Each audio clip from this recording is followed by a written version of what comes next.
On va parler justement de la présence ensuite des organisations humanitaires sur place. Mais Ronnie Broman, il y avait aussi donc un autre contexte dans lequel cette responsabilité de protéger avait été mise en œuvre également. Oui, en effet, merci, c'était ça que je voulais rajouter. En effet, la campagne libyenne a été la deuxième circonstance dans laquelle a été invoquée la responsabilité de protéger, la Côte d'Ivoire étant la troisième, la première étant la Birmanie. Alors ça a fait débat parce que c'était une catastrophe naturelle et que le cyclone Nargis en mai 2008, c'était une catastrophe naturelle et c'était donc théoriquement en dehors du champ d'application de ce mécanisme, de cette disposition.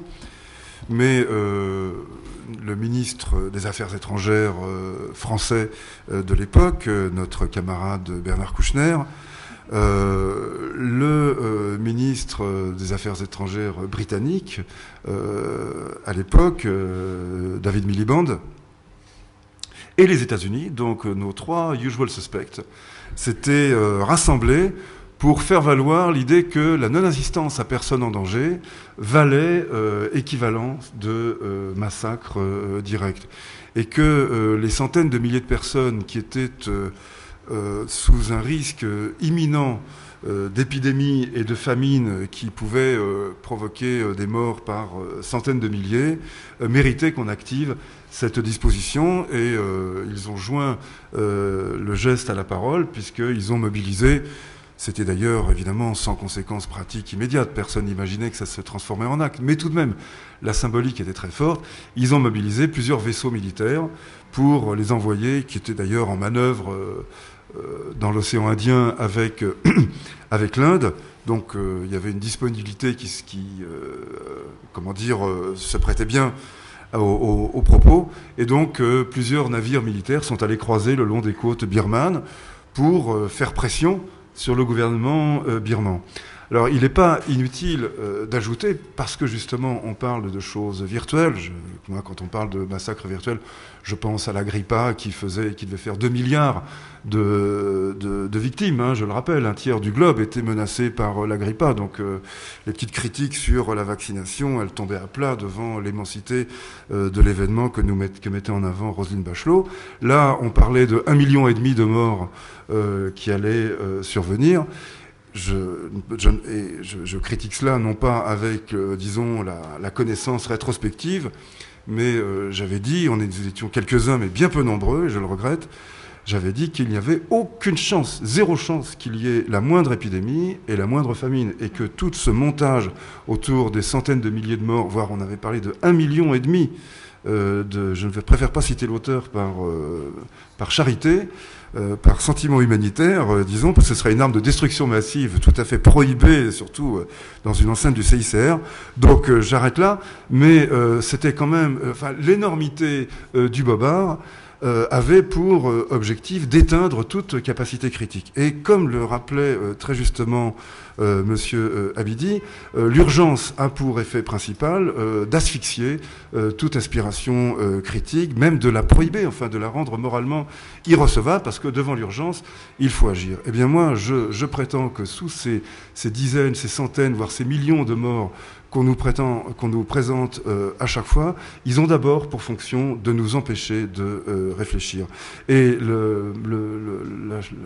la tristesse rajoutée à cela, c'est que un certain nombre d'ONG, un certain nombre de gens, par souci humanitaire, et je ne remets pas du tout en cause la sincérité, mais je remets en cause l'excessive candeur qui les pousse à cela, adhèrent à ce principe de réhabilitation de la guerre juste qui, par définition, je le dis bien, nous amène à avoir ce genre de réflexion. Oui, un tel est capable de tuer. Moi, je ne connais pas de chef d'État qui se soit montré, ou très peu, disons, de chef d'État qui se soit montré dans l'incapacité de tuer jusqu'à présent. L'État, c'est le détenteur du monopole de l'exercice de la force légitime. Ça veut dire que l'application de la violence mortelle est entre les mains de la plupart des chefs d'État. Si on part sur ce principe, selon lequel tout massacre virtuel peut faire l'objet d'une mobilisation militaire, d'une campagne, voire d'une guerre, eh bien nous nous promettons un avenir guerrier qui me fait plutôt frissonner qu'il ne me rassure. Non, mais vous avez quelqu'un qui a un CV de 40 ans de dictature. Donc là, on mélange un peu le débat. On ne peut pas exporter, on peut pas l'exporter le cas libyen à d'autres cas. Vous avez un colonel qui est là 69, qui a éliminé tous ses pairs et qui a éliminé toute voix discordante. Ce type, son CV parle de lui. Monsieur Abedi, les voisins de Kadhafi ont aussi un CV. Les Algériens, les Tchadiens. Excusez-moi, monsieur Ronnie Broman, mais vous ne connaissez pas la géographie je connais assez bien cette région. Pas du tout. Dans le cas tunisien. Moins bien que vous. Non. Attendez. C'est par dizaines de milliers de morts qu'on compte les morts. Laissez-moi finir. Dans le cas tunisien et le cas égyptien, nous avions une institution militaire, vaille que vaille. Cette institution militaire, elle a refusé de sacrifier le système et elle a préféré sacrifier l'homme. On l'a poussé à la sortie. Certes, ce sont les hommes militaires qui sont à la locomotive de la transition, mais ils sont là. Mais en Libye, il n'y a rien. En Libye, il n'y a rien. Et on le voit aujourd'hui.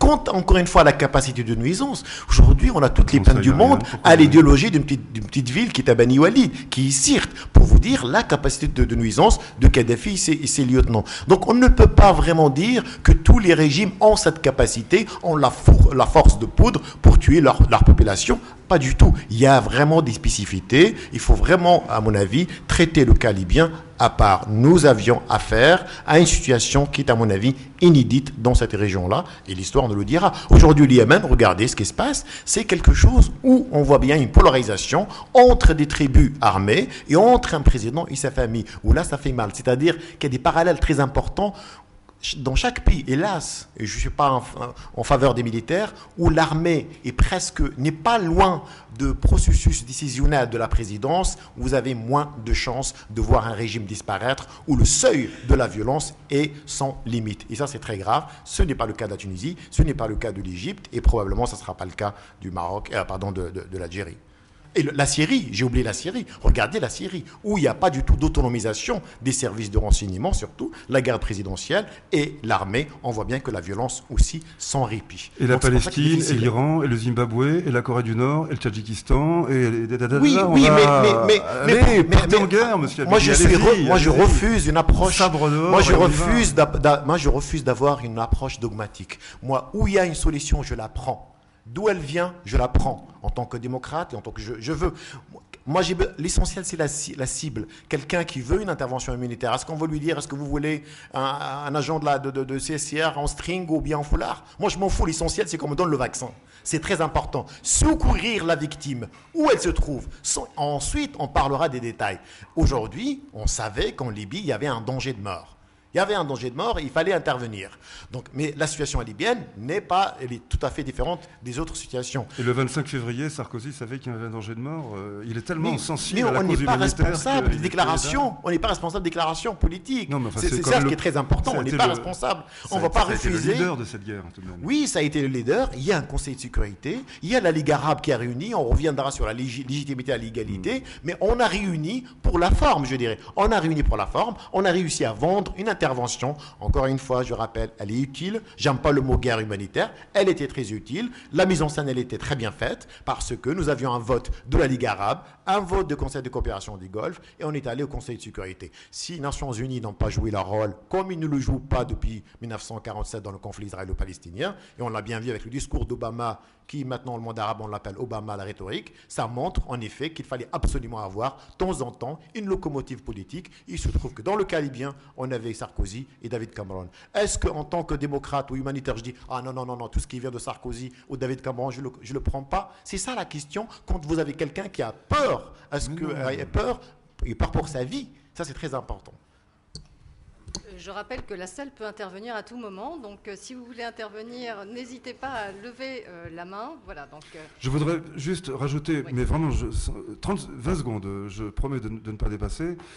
L'idée selon laquelle la question des massacres libyens a été résolue semble s'imposer parce que le régime de Kadhafi est tombé. Moi, ma conviction, c'est que l'affaire libyenne ne fait que commencer et que les violences, on est loin d'en avoir vu le terme. Donc si vous pensez qu'on a évité un massacre par cette intervention qui a été finalement relativement propre, je pense que vous vous trompez lourdement, car les violences, elles sont loin d'être terminées et les massacres, ils sont devant nous. Non, c'est une très bonne question. Excusez-moi. L'intervention militaire en Libye, contrairement à l'intervention en Irak, n'a pas été déclenchée, comme on dit, l'opération en liberté pour démocratiser le peuple irakien. Je rappelle encore une fois, c'est qu'on est intervenu dans un contexte particulier, sauver ce sanctuaire de Benghazi et la population. Ensuite, la lecture de la responsabilité de protection, autre chose. Aujourd'hui. Mais est-ce qu'une intervention militaire, est-ce qu'il y a un service après-vente dans une intervention militaire? Il n'y en a pas. On fait un travail important, on réduit le danger et la capacité de nuisance de Kadhafi. Le reste, c'est aux Libyens de le faire. Cette intervention, et je dis heureusement, cette intervention n'a pas été faite au nom de la construction de la démocratie. Ça serait vraiment dommage de faire une intervention militaire. Vous devriez pour lire la les déclarations des principaux dirigeants qui ont engagé cette intervention, parce qu'ils disent exactement le contraire. Vous ne pouvez pas tout de même modifier, contourner, reciseler à votre façon les déclarations. Ils ont tous dit que c'était pour la démocratie, la bonne gouvernance, la paix, la stabilité.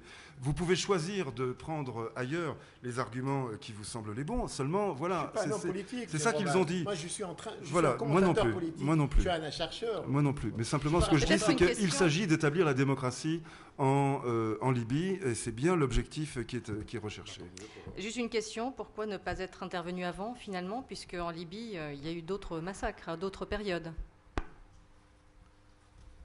C'est une très bonne question.